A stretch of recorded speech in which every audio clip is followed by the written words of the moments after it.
তা ডিপজল নামাজের পরে এলান করছে এইভাবে,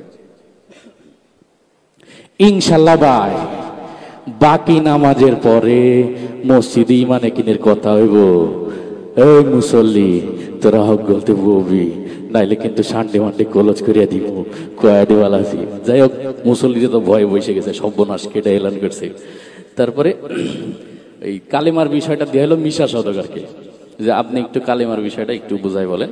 তো মিশা সওদাগর তার মতো করে কালেমার বিষয়টা বয়ান করছে এইভাবে, আমরা দু চোখে যা কিছু দেখি আর না দেখি সব মাখলুক কিছু করতে পারে না আল্লাহর হুকুম ছাড়া, আর আল্লাহ সব কিছু করতে পারে মাখলুক ছাড়া। যাই হোক সে তার মতো করে বলে গেল। এরপর ডিপজলকে দেওয়া হলো নামাজের বিষয়টা, যে আপনি নামাজের বয়ানটা করেন। তা ডিপজল নামাজের বয়ান করতেছে এইভাবে, এই আল্লাহ রাসূল যেমতে নামাজ পড়ছে আর সাহাবীকে শিখাইছে অমতেই নামাজ পড়তে হইব। বোঝো নাই মাসলাটা, দুধু খাও। এই ইমাম সাহেব নামাজ শিখাই দিস। তো যাই হোক সে তার মতো করে বললো। তারপরে নামাজের পরে আসলো জিকিরের বিষয়টা কাবিলাকে দেওয়া হলো, যে আপনি একটু আপনার মতো করে বুঝাই দেন। তাই জিকিরের বিষয়টা কাবিলা বুঝাইতেছে এইভাবে, ওর হালতে মাওলা পাকে জিকির তোমার দিলের ভিতরে টাস টাস করে বাজতে থাকবে।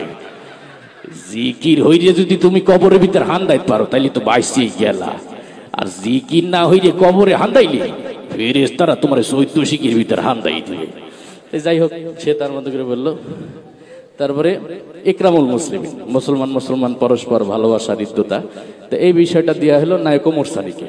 তো নায়ক ওমর সানি তার মতো করে বোঝাচ্ছে এইভাবে, একজন মুসলমান আরেকজন মুসলমানের দুঃখ কষ্ট ভাগাভাগি করে নেওয়ার নাম ইকরামুল মুসলিমিন।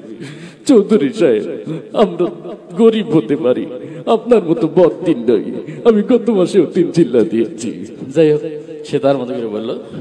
তারপরে সহিনিয়ত, যেটা যে আমরা যা কিছু করব আল্লাহ রাসূলকে রাজি খুশি করার জন্য করবো, এইটা দেওয়া হলো নায়ক মান্নাকে। তা নায়ক মান্না তার মতো করে বলতেছে,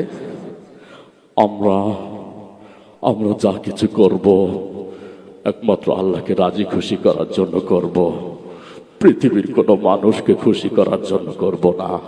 তো যাই হোক সে তার মতো করে বললো। এরপরে তাবলীগের বিষয়টা দিয়ে হলো নায়ক রুবেলকে। তা নায়ক রুবেল আর কি তার মতো করে তাবলীগের বিষয়টা বলতেছে এইভাবে, আল্লাহর দেয়া জান, আল্লাহর দেয়া মাল, আল্লাহর দেয়া সময় নিয়ে আল্লাহর রাস্তায় বের হয়ে জান মাল সময় সঠিক মূল্যায়ন করতে হবে। আর জেনে রাখি শয়তান, তুই যদি আল্লাহর দেয়া জান, আল্লাহর দেয়া মাল, আল্লাহর দেয়া সময় সঠিক মূল্যায়ন না করিস, তুই বেঈমান হয়ে মারা যাবি।